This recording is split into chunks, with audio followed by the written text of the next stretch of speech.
The month after my mom passed, found out my wife was pregnant with our first child. Every time I look at this child, it's unfathomable to me that my mother, who loved me so dearly, isn't here to see this. Welcome to Believe in Progress, the American Association for Cancer Research Foundation podcast.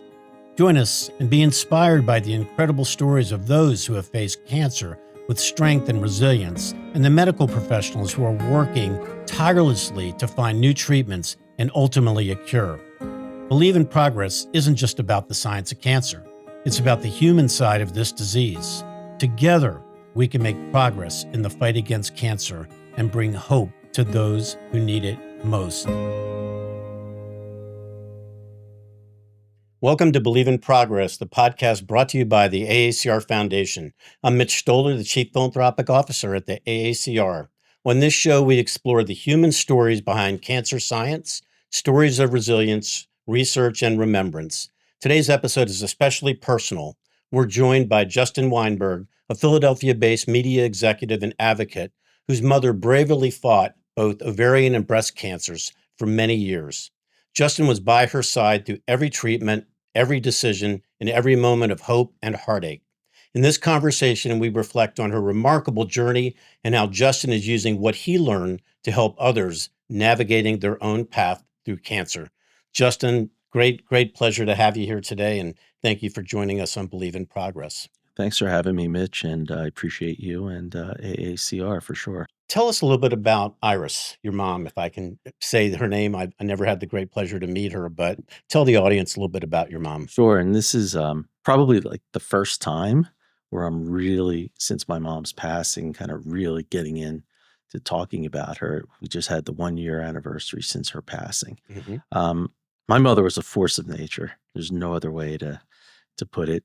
Was a single mother. I had 2 younger brothers, and my mother was not only mother, but she was father. She was sports advocate. She was everything. There's no doubt about it. And the whole world who knew our family knew that the sun would rise and set on my mother's, and she called us my 3 boys, my 3 sons. All right. My boys. My mother was known by her boys. Okay. And she dedicated every ounce of her being and her fiber to her boys.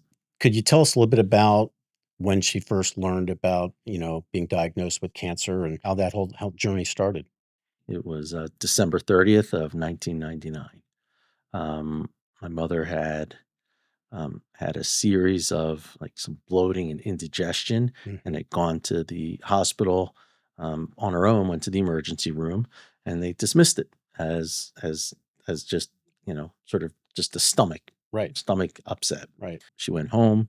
A couple days later, she went back, and that's when they did a scan, and they had this young, I don't know if it was a resident at the time, but they had a young resident who called her and said, "Yeah, it looks like you probably have cancer." Just as flip as that. Just like that. And my mom called me, and of course she was upset. We were upset, and I said, "Well, this was I kind of dismissed it, right? You're sort of like you don't believe it." And I said, "Mom, this is some kid." I said, "Let's get a real doctor here. Let's get a look at the scan. Let's get someone who knows what they're looking at, take a look at it. And if God forbid it's a problem, we'll deal with it. Mm-hmm. We'll fix it, Mm-hmm. right? Everything's fixable, Right? Because prior to the cancer diagnosis, everything we've ever encountered has been fixable." Yeah. New Year's Eve every year, I have a party at my house. Mm-hmm. Not a big party, but Mm-hmm. maybe 30 people, Mm-hmm. 40 people at my house. And my family was always there. My mother, she was part of our Right. crew. Right, of course. My mother said, "Well, I'm not coming tomorrow night. I'm not in the mood." And at this point, of course, I'm like, "Well, we don't know anything. It's a holiday weekend. It's New Year's Eve." I said, "Mom, well, what are we worried about right now?" She said, "Well, I'm worried." And of course, I'm just trying to calm her. Yeah, of course. And I said, "Well, Mom, I can't cancel all these people." She came, and we had a New Year's Eve gathering. Mm-hmm. And we got through this holiday weekend that felt like, weeks and weeks and weeks to get through. Mm-hmm. Time was really slow through this holiday weekend. And then once we got into the new year, this was January of 2000, is when we really started digging into this a little bit. Was she And feeling bad though? Like, was she like in pain or just? she wasn't feeling great. Yeah, yeah. Yeah, she wasn't Mm. feeling great. And did she have symptoms prior, like to the diagnosis? Like, she just, you were saying she was feeling bloated and all that, but Those it are the was first just kind of came on. those are kind of the first onset symptoms of this terrible disease of ovarian cancer. Those were sort of the first onset of symptoms. Right. So what happened after that? January 2000, and I basically dive deep into my network Hmm. and start figuring out, let's go find some doctors, right? Because spoke to my mom's primary, who said, this looks like from the scans, this looks like some sort of ovarian cancer they didn't know anything about it at Right. that point. And that was when I lined up a number of physicians, both locally as well as New York, and I ran around with my mother really through January Hmm. of 2000, learning about the various treatments. Hmm. Do you do the chemotherapy first, followed by surgery? Do you do followed by more chemo? Do you do surgery first, followed by chemo? Like, what's the way to go? Hmm. And we got a bunch of opinions. We went to, I guess, 3 or 4 physicians in Philadelphia, as well as we went up to Sloan Kettering in New York. Hmm. Ultimately, we settled on staying here in Philadelphia for treatment, realizing, that it would be easier if we had my mom closer to Of me, course. closer to my brothers, knowing how involved we were going to be. At least I knew how involved I was going to be through her treatment. And we took a course of treatment that started with a number of rounds. It's basically their standard of care, their frontline Right. chemotherapy. We did a series of rounds of that. They measured the tumor size. We measured the cancer antigen markers, things like that. Hmm. And ultimately, that was how we made some decisions on the physicians. And you were the primary caregiver here? I have 2 younger brothers. Right. We were all, everyone was involved. I mean, we're all very closely involved. Hmm. But I would say that I probably, due to varying schedules and commitments, I was the one that, you know, for the most part, drove my mom to every appointment. Early on, I think we all went to the appointments together. How did this affect you as a, you know, you're an executive. I think, were you CEO at the time I of was. Alchemy? And so busy person. Um, how did this all affect you? Just being hit like this all at once. I actually really don't know because it was almost like, you go into warfare mode, right? And I just knew that I didn't know what I had to do, Yeah. but I knew I had to do something, which was just to be on this ride with my mother, right? Whatever we needed to do, whoever we needed to talk to took priority. Hmm. You can have all these plans, and especially with cancer and the cancer journey, it's the Mike Tyson. Everyone's got a plan until you get punched in the face. And this was just getting punched in the face over and over and over, and just getting back up. Because through all of this, putting aside the medical piece of this, understandably so, my mother was terrified, absolutely petrified. And it was interesting. She wasn't petrified of the cancer in as much as petrified of missing out on something of my 3 sons. Hmm. That's what she was scared of. That she wouldn't be part of it any longer. Correct. As time went on, and understandably so, she got extremely depressed, got anxiety, because you're living with a ticking time bomb. Hmm. And this is the problem with cancer. It's just a bomb. There's no cure for it. There's nothing they can do. And while there are some great physicians, as my brothers and I used to say, we would joke and we would say, nobody knows nothing. That's what we would say, right? They would say, well, based on, what we've seen in the past, this is what might happen. This is what could happen. This is what should happen. We don't know when it'll happen. This might happen, right? And we would say, all right, well, no one knows nothing. So you're essentially sitting on a time bomb Hmm. because we knew, despite the most positive outlook and positive attitudes, we knew that we were on a path of landing this plane. Well, did the ovarian stabilize? Stabilize is an interesting word to use. Was it controlled? Yes. Okay. Right. We were able to control it initially through chemotherapy. We were able to control it initially through pretty significant debulking surgery, which is where they pretty much remove everything Right. in the female region. And what that meant for stabilization is that they can't ever eliminate the cancer cells. The Right. goal is to always just control it, right? So what that means is they use the first line of chemotherapy, right? And that shrinks the tumors. They then do a surgery to get an optimal result. An optimal result is where they can remove tumors that are, of a particular size. Mhm. But obviously, what they can't do is remove cancer cells that are like the size of a grain of salt. They Right. still exist. They're going to grow, Right. right? They're going to grow if they're not controlled through chemotherapy, which is why obviously cancer research and drugs are so important, because cancer's smart. Yes.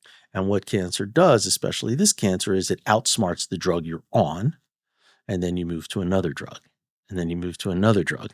And then eventually, when this particular cancer starts, it's platinum sensitive. Mhm. Ultimately, it becomes platinum resistant. And that's when you really start going through more and more arrows in the Mhm. quiver. So did the cancer stabilize? Sure.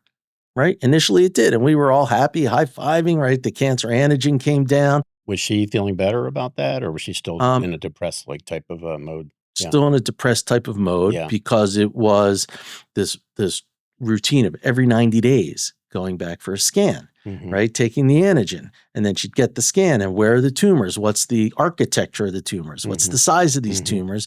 What's growing? One may grow, another one may shrink, right? I'll say it stabilized, it controlled, right? But there's always cancer cells. And was the quality of her life, uh, was that diminished because of what was going on? Or was she able to get around and do things?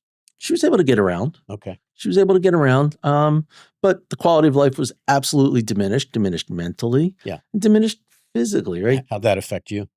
I did everything I could to maintain some level of normalcy for my mother. Mm. I always wanted her to be independent, so she always lived alone, Mhm. because I felt that if we're going to have her keep moving forward, let's have her remain independent.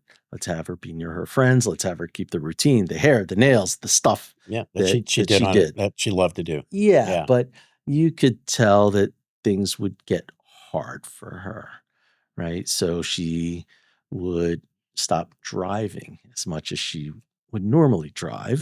Mhm. And let's not forget, my mom at this point was in her early, now mid 70s. So there's still other stuff that's going on. So it Yeah. gets harder to Right. drive at night. It Right. gets, all the I stuff that we all I have. understand. Right. Exactly. It's nothing different than the rest of Yeah. us. Yeah. You probably couldn't fool your mom because she knows you and your brothers quite well as far as, maintaining. I mean, obviously you're a positive guy, but she knew you guys very well. Oh, my mother, and even when we would get these, the tough news from a test or a test result, I'd say, all right, mom, well, listen, we don't know this, right? And she'd be like, Justin, don't BS me, right? You're always going to be straight, but you're always going to put a positive spin on it, Right. right? You're going to say, okay, here's the bad, but, right? And she's like, Justin, I love you. I Yeah. love you for that. And she would tell me I was a calming factor to her, even though I may have been absolute complete turmoil Yeah. inside Yeah. with a building on fire. Outwardly, even talking about it now, it's what I feel inside is just, it's like a tornado brewing inside It's me like again. rage. Like, I mean, it's not fair. yeah. Prior to your mom's diagnosis, you know much about cancer? Did you know what was going on in the cancer world, research wise, things like that? And you kind of immersed yourself in that world after she was diagnosed, right? No, I knew very little about it. I couldn't understand, the whole notion of cancer research and why cancer research is so important, Mhm. because it's essentially, right, despite all of our wonderful advances in this world, they can't cure it. They have no idea what causes it, right? As I said, no one knows nothing, right? So all they do is they continue to try and outsmart it. That, okay, this particular drug, it's now resistant, right? The cancer is resistant to this drug. We need another drug. We need another drug. And then it becomes, well, what drug can we develop that, while it may control the disease, right, it's at what cost, right? Still maintaining a quality of life, Hmm. right? Because at some point it becomes cost benefit, Hmm. right? And there's some people that don't respond well to chemotherapy. Right. They don't respond well to the treatment. The treatment may control their cancer, but it beats them up as a person. Thankfully, um, my mother responded very well to the treatments she was on, and also tolerated them all extremely, extremely well. You think that was just part of her makeup? My mother was an absolute warrior with this stuff. We never knew anything. Like, she wouldn't tell us anything if she wasn't feeling well, to the point that, and I was very open and honest about it, to the point that as time went on, I actually installed video cameras in my mom's house.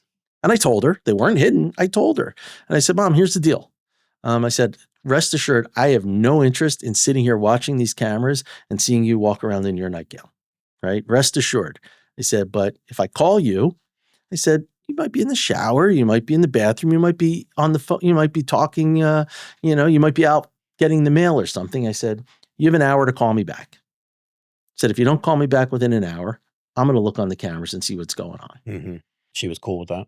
Cool enough, because I found her on the floor 3 times, Oh, which no one should ever do. no, of course not. You once said, I read this quote, the most horrific, gut wrenching experience of my life, end of quote. Do you talk to other, caregivers and peoples whose families are, currently dealing with cancer, and like, or have you had that experience with other people that have asked you for advice on how to deal with some of these issues? Very, very infrequently. Not really. Hmm. I've and I'm not even sure, and I was just talking about this with my wife. I'm not even sure I've like even grieved fully and Really? properly yet. Yeah, like, it's still not even real to me that my mom's not here. Like, even as we're talking today about the journey, I'm like dusting things off of the archives, Hmm. because I think it's just been repressed in some deep recess in my body. I've stumbled across a friend recently who, through happenstance, I learned his mother was just diagnosed with um, with a type of ovarian cancer or peritoneal cancer, but Hmm. all in this sort of the same vein. And I gave him some guidance and some talk and some thoughts Hmm. on things that helped my mom, just physically through the process. But, um, I think at the end of the day, really the only thing that kept my mom going, believe it or not, and I'm sure the medications and treatments help to some extent, but when you look at the life expectancy of this particular cancer, it's very, very short. My Hmm. mom lived past all of those expectancies. And I think the reason why is because of the amount of time that my brothers and I don't dedicated to her, Hmm. and gave her. Um, and I think it's time, and it's also money Hmm. that we provided the Hmm. support, and it was making it easy to get to the treatments. I would get there. I'd make sure, we'd Yeah. have everything that she'd like to eat. We'd Right. have with her Right. there. We'd sit with her. Provide, so she wasn't really dwelling on, the Hmm. mental Hmm. aspect of it. But um, we were fortunate in me owning a company, that I could take that time Yes. to be with my mother. And I was sort of got to the viewpoint of, I don't know how long we're going to be on this ride, and I don't know how much, I'll have to spend or contribute to providing my mother with whatever quality of life I can. I said, but I know it's not going to be years and years and years. And a lot of people have gone into debt or spent a lot of money on dumber things, if you will. Hmm. And I think I say to people all the time, if you are willing to donate and dedicate unlimited time and unlimited money, you can get a pretty good fight. But you're gonna lose. I mean, there's no two ways about it. We have a lot of people in the audience are, cancer survivors, cancer families, um, probably not everyone has like the time and the energy and all that, but do you have advice to people out there, or some counsel to people about um, caregiving, and about like just being supportive? Patience, being patient, um, being as it's like a master class in empathy. Are you a patient person? Extremely, Okay. extremely. You have to have a high threshold for pain and not putting yourself How first. about your support system through all this? Um, you know, was that important to you? And what did it help you? It did. It did, but it's interesting, and my wife, by her own admission, who there's no doubt loves me dearly, they don't really know what to do, right? Like, they don't even know how to help you. Um, my support system, which starts with my wife and my siblings, like we don't really know how to help each other, right? There were certain things that required my physical time, right? So it was kind of just staying out of my way to some extent, and not in a bad way, just kind of being present, and sometimes it's just a hug, Mhm. But I definitely rode a lot of this by myself at times, with my spouse at times, with my siblings at times, with friends of mine. I got incredible help from friends of mine. I don't know how I survived it, right? People have told me that, and even at times I would say to myself, I don't know how I haven't had a heart attack yet. Like I just don't know. Mhm. And I think it was just the profound, infinite love that I had for my mother. Mhm. Justin, she was diagnosed then with breast cancer? She was diagnosed with breast cancer in maybe the summer of 2022, Mhm. July of 2022, stage 1A. If God forbid you have to get a breast cancer, this is kind of the one to get. So that was actually treated pretty readily with 100% success. She went and had a laparoscopic Mm. procedure. They removed it and everything was great. Mhm. There are, if she didn't have the underlying ovarian cancer problems, there are courses of treatment that they suggest to, like a genetic therapy, things like that. For the breast cancer, and we made the decision to not undergo that additional treatment because, as long as we would monitor the breast cancer, right, it was sort of like adding another treatment when really the underlying ovarian cancers Yeah. was the main Yeah. problem we had Yeah, to yeah. address. So that was just another stressful speed bump in the road. Mhm. That was a battle that I'm confident in saying that we won. Mhm. Right, it was early detection, early understanding of the problem, and then a quick addressing of the situation. We're the American Association for Cancer Of Research. course, We fund research all over the world. We have members all over the world. Um, what are your thoughts about cancer research and funding cancer research for the future, and for kind of progress that we are making out there? it's critical. There's no, I see it firsthand. Absolutely critical. The last medication that my mother was on before she passed did not even exist at the time of her diagnosis. So, in the course of 4 plus years, the medication didn't exist.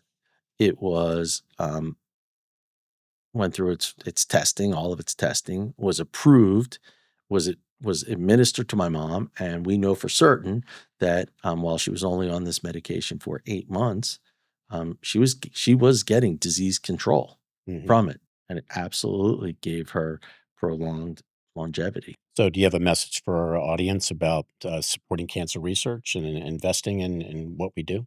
Oh, it's again, I can't understate it enough. Cancer, right? There's no cure. This research that is being done, irrespective of the type of cancer, is our most important frontline defense to this, right? The whole goal is to get medications that control the disease while giving quality of life. And there are some brilliant researchers. I've now studied Right. so many of the researchers. Now, granted, my studies were really focused on the researchers around my mother's very specific cancer, Mhm. pathology around it. And again, I'm not a physician, so I don't want to misspeak.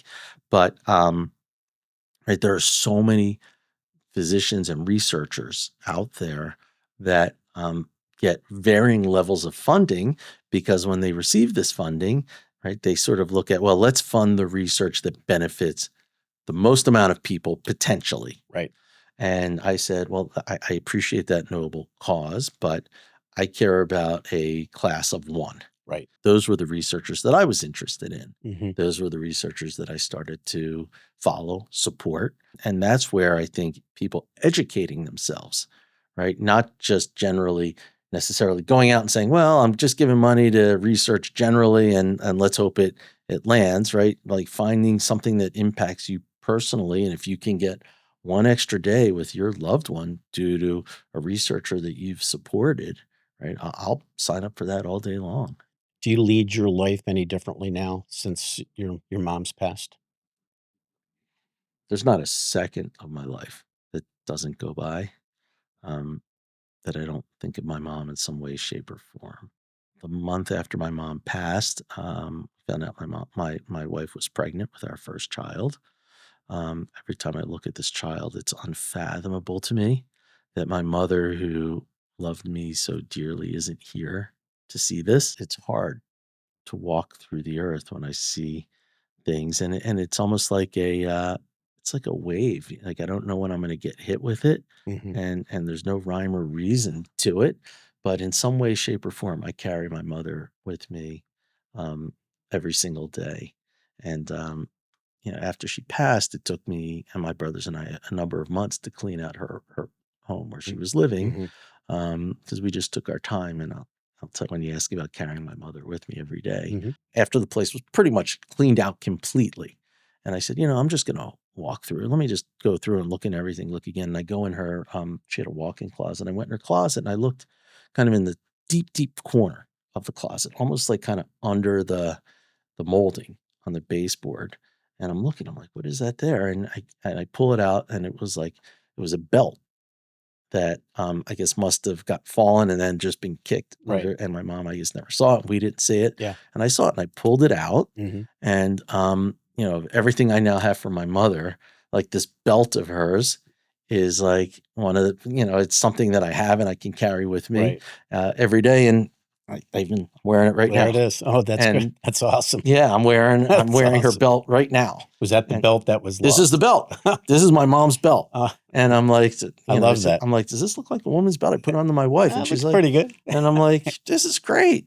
I love So it. no, it's my mom's belt. And then of course now, ever since having a daughter, I make sure Yeah. that I always have pink Yeah. on Very in good some way, man. shape, or form every day. So I now have my mom's belt with pink. And well, Congratulations to you and your wife, thank you. Brooklyn Ivy, and Yep. you've honored your mom.